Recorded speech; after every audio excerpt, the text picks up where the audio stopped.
Nick Ferrari at breakfast. Call 0345 6060 973. It's 10 minutes before 8 is the time. We'll come back to our conversation concerning both Nicola Sturgeon and Boris Johnson. But in the context of the latter of those two political beasts, let's turn to one of his long-time allies and friends. I speak of Secretary of State for Levelling Up, Housing and Communities and Conservative MP Michael Gove, who joins me now. Thank you for coming on, Mr Gove. If you accept that a party that does not have unity is likely to be wiped out at the polls, you were too young, but I remind you of the Conservatives under Mrs Thatcher or Labour under Tony Blair and Gordon Brown. What are you doing to get the party united again? Good morning. Hi, good morning, Nick. It's very flattering that you think that I'm too young to remember Margaret Thatcher, Tony Blair, and No, I Gordon thought you'd Brown. remember Margaret Thatcher, but perhaps not. I remember Tony Blair, but perhaps not Margaret Thatcher. How will you get unity back in, Mr Gove? Well, I believe that the overwhelming majority of Conservative supporters, and certainly all MPs in the House of Commons, support Rishi Sunak in making sure that we focus on our 5 essential priorities, that we make sure that we retain that intense focus on halving inflation, reducing debt, growing the economy, cutting waiting lists and stopping the votes. That is the programme around which the Conservative Party is united. That's the programme the Prime Minister is delivering. But of course, Boris standing down is a moment for all of us to reflect, and it gives me an opportunity to say thank you to him for his public service while he was Prime Minister and the achievements that he has to his record. I thought last year, after 3 Prime Ministers in fairly rapid succession, Mr Sunak was going to bring in a period of calm. This is not calm. You've got 3 by-elections on the way, people standing down, and the party at war. What's gone wrong? Well, you do have within government calm, focused, delivery-oriented, hard work going on every day. So later today, I'll be having a meeting with other ministers, civil servants and outside experts to look at how we can focus research and development money, the vital yeast that leads to growth, how we can make sure that money and that investment is spread more evenly across the United Kingdom, not just Oxford, Cambridge and London, but also Newcastle and Manchester. Of course, it will be the case that people will later this week be looking at the Privileges Committee report, making their own judgment on that report.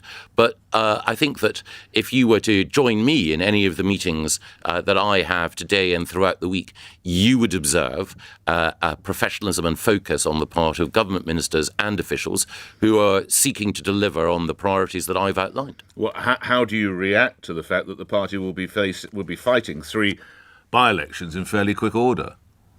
Well, politicians fight elections all the time. And again, by-elections... Well, not necessarily when people flounce off, as it's been described in 2 cases, Mr Adams and Ms Dorries. Again, you were flattering enough to suggest that I didn't remember Gordon Brown and Tony Blair. I remember as a Conservative MP campaigning in by-elections when Tony Blair and Gordon Brown were Prime Minister, and indeed during my time in the coalition and the Conservative government.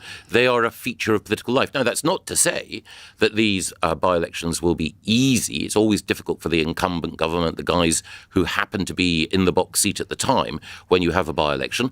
But we've got good Conservative candidates, and I think that we can be confident that they'll give a good account of themselves, and we'll be making sure that people appreciate, which I think is right, that in elections people will reward those politicians who are focusing on the really important priorities, the economy, the NHS, dealing with illegal migration, and as I said earlier, making sure that we fire up the innovation that generates growth. How critical would you be of Nadine Dorries, Nigel Adams, that some would say they should have focused on the greater good of the Conservative Party rather than being motivated by personal support for Boris Johnson? Well, again, I Is there don't loyalty know in question, Mr Gove? No, I don't know what the motivations were, but I worked with Nadine, I worked with Nigel, I respect them.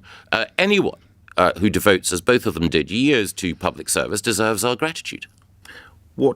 How should we remember Boris Johnson as Prime Minister and as Conservative politician? I think as a really significant figure in the history of our times, who had to deal with 2 unprecedented crises, war in Europe, the biggest conflict on the European continent since 1945, in which he displayed iron resolution in supporting Vladimir Zelensky, dealing with the COVID pandemic, which was a devastating blow for every developed economy and indeed the globe. He was responsible for the vaccines task force, for the appointment of Kate Bingham, and for the fastest vaccine rollout in Europe. And we should also thank him for resolving the Brexit deadlock, for restoring confidence that Parliament could get things done. After 2 years of gridlock, it was Boris who got Brexit done. What went wrong?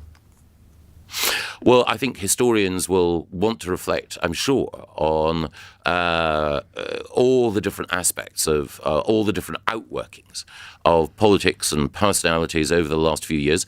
But I think you're right that, as well as reflecting on those things that may have gone wrong, those individual decisions that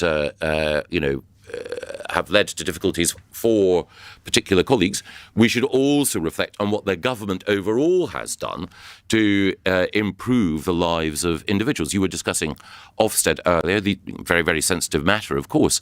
But in discussing Ofsted, we're inevitably looking at it against a backdrop of an education system that's improved over the last 13 years, to the extent that children in England are the best readers in the Western world. Yes, I mean, my question, of course, was what went wrong for Boris Johnson, though? I don't quite know how we got onto Ofsted. What should he have done differently? How can we reflect on that?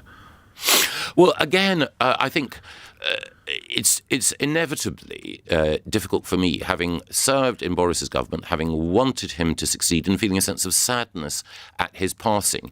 I think it would be premature for me to pass a definitive judgment of that kind. I think it's better for commentators, columnists, historians and others to draw their own conclusions. What I can do is reflect on those government successes that occurred while Boris was Prime Minister and thank him for the role that he played in showing leadership, as I mentioned earlier, on the pandemic, on Ukraine and on Brexit. Would you actively welcome him returning as an MP, Mr. Gove? Well, again, Boris has sometimes been on the receiving end of advice from me in the past. Sometimes he's welcomed it, sometimes he hasn't, but he makes his own mind up. So I wouldn't presume to offer him any advice about the future. What is the current state of the relationship between you and Mr. Johnson? Is it warm? I continue to respect Boris and all that he's achieved. Just this time last week, we were in the House of Commons together. Boris was raising questions about the progress of levelling up. I was able to reassure him that his determination to make sure that we spread opportunity more equally across the United Kingdom remains a central mission for this government. And I think anyone who observed our exchanges, our public exchanges then, would have said that they were cordial and constructive. To my listeners in Middlesbrough and Redcar and Hartlepool, why is levelling up anything more than a slogan? How have their lives improved, Mr. Gove? Well, I think, talking about Middlesbrough and Redcar, you can look at the achievement of the Mayor of Tees Valley, Ben Houchen. You can see the way in which investment has been levered into those communities, the way in which they're at the cutting edge of the green energy revolution. The renewable sector investment there is making a difference to their lives, bringing high-quality, high-paying jobs to their communities. And it was also the case, as I mentioned briefly earlier, that we're going to double down on that. The research and development money, the investment that goes into universities, colleges and businesses that creates the technologies of the future and provides those high-quality jobs. We are making sure that the additional R&D money that we have goes to precisely those communities. And you think everyone who needs levelling up would be equally as pleased with the results so far, wherever that might be in the country, moving away from Tees Valley?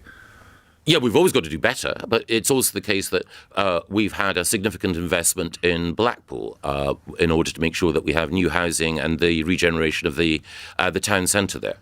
We've committed to, just up the Lancashire coast in Morecambe, to a new Eden Project North, a £100 million investment, again, that will bring jobs and provide educational opportunities. It's also the case on the east coast, slightly further south, obviously, than Tees Valley. In Grimsby, we've unlock significant investment there in order to improve the town centre and to enhance transport links. So across the country, we are working energetically and in a focused way to provide opportunity. Bust. The council went bust. Record debts. Yeah, That's Conservative control of a local authority for you, Mr. Gove. It is the case that there have been a number of local authorities which have had difficulties with their finances. Difficulties? They're more than £1 billion. Yeah, you're broke. telling me. I was the person who sent in the commissioners to make sure that we dealt with it. But Woking, Croydon, Slough, they're all local authorities. Well, if you some can't run Labour, Slough, it's hardly surprising you can't run the country, isn't it? Well, Slough was a Labour authority that, All right, that Woking, ran it doesn't into matter. If trouble. you can't run Woking, how can you possibly run the United Kingdom? Well, the thing about Woking is that decisions were taken by individuals from across parties. But yeah, it's a significant problem in Woking. And that's why we at national government level are intervening. It's also why I'm creating a new body to make sure that we've got more effective audit and intervention powers for local government. Last couple of questions. How would you describe relations between Mr Johnson and Rishi Sunak? The respect that one Prime Minister gives to a predecessor. I think that the key thing about anyone who takes on that role is that they respect anyone else who has that role. Do you think that was a respectful statement from Mr Johnson on the weekend?